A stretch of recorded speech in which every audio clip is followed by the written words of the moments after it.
ఒక పిచ్చి, నేను అనుకున్నది తప్ప ఇంకోలాగా కాదని. ఇందాక నాకు అన్నారు కదా, నేను మామూలుగా ఎప్పుడు నడిచి వచ్చే విధంగా నడుచుకుంటూ వస్తుంటే నాకు అలా వద్దు ప్లీజ్, దయచేసి మీరు నా క్యారెక్టర్ నడవాలి.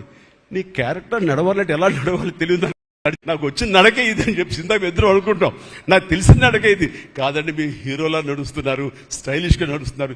నేను స్టైలా, నేను హీరోలాగనా అని అంటే కాదు అంటూ ఆ క్యారెక్టర్ చూస్తుంటే నాకు మీరు చాలా డిఫరెంట్గా కనపడ్డారు. నాకు రెగ్యులర్గా కనపడలేదు. మీకుండే ఆ కింగ్ నాగ్ అని కానీ ఆ గ్లామర్ మన్మధుడు యొక్క స్టైల్లో ఒక చామ్ ఉంటుంది కదా, ఈ సినిమాలో అది కనపడకుండా జీవితంలో నలిగిపోయినటువంటి, మానసికంగా ఫిజికల్గా నలిగిపోయినటువంటి ఒక మనిషి కనబడుతున్నారు.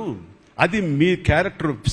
ఏంటి ఇలాగుంది నలిగిపోయినట్లుగా, బహుశా జైలు నుంచి బయటికి మళ్ళీ ఎప్పుడు వచ్చినప్పుడు మళ్ళీ ఫుల్ గ్లామర్లో కనపడతాడేమో సూటు గిట్ వేసుకుని. అంటే అప్పుడు కూడా భారంతోటో మానసికంగా ఆ ఒక దీనితోటో ఆ సంఘర్షణతోటో ముఖంలో ఆ హెవీనెస్ తోటో జీవితంలో ఏదో పోగొట్టుకుని ఏదో సాధించాలని ఏదో అనుకోవాలని ఏదో రకంగా అయిపోయినట్లా ఈ పరిస్థితుల్లో అన్న మీమాంసలో నలిగిపోతాం. ఆ నలిగిపోవడం అనేది ఫిజికల్గా and appearance wise performance wise చూపించగలిగాడంటే అది హెడ్స్ ఆఫ్ నాగ్.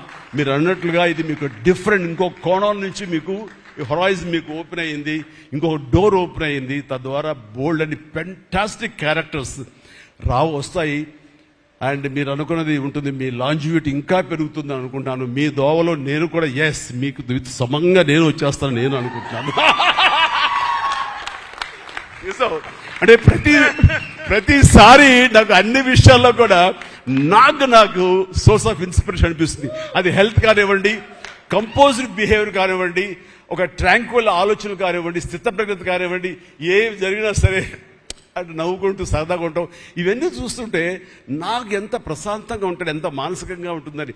సో అలాగా ఈ ప్రొఫెషనల్గా కూడా ఈ సినిమాతోటి తను వెళ్ళే దారిలో వై నాట్ నేను కూడా రేపు పొద్దున ఏదైనా అవసరం వచ్చి ఓటీటీలో ఏదైనా సినిమాలు చేయాల్సి వస్తే కనుక ఏం ప్లాన్ నార్సింగ్ నువ్వే గబుని అన్నా కదా, గబుకొని రెడీ అయ్యి వచ్చే రేపు పొద్దున ఇంటికి.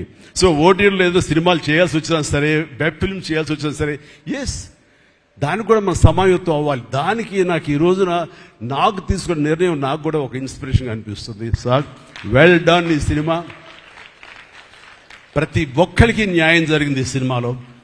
అండ్ నా డైలాగ్ నువ్వు అనిస్తావు, నాకు ఇందాక నేషనల్ క్రష్, నా క్రష్ కూడా అందుకని నేను ఆ మాట నేను అనను, కానీ అనుకుంటాను అంతే, పైకి మాత్రం నేను అనను.